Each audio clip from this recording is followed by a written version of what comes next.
Rumaragas ang pagpapala po sa nila para sa ating pangaraw-araw na talata. Tayo ngayon ay nasa Genesis Kapitulo 49, simula versikulo 27 hanggang versikulo 28. Tulad na Benjamin lobong pumapatay, sumisila ito ng inaalmusal.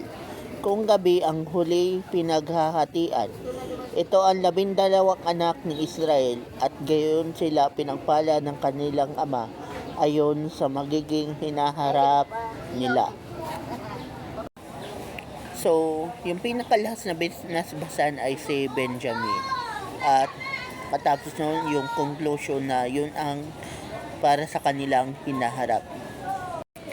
Kasi nga, yung sinasabi dito ni Jacob ay hindi lang yung huling basbas niya, kundi yung prophecy para sa bansang Israel.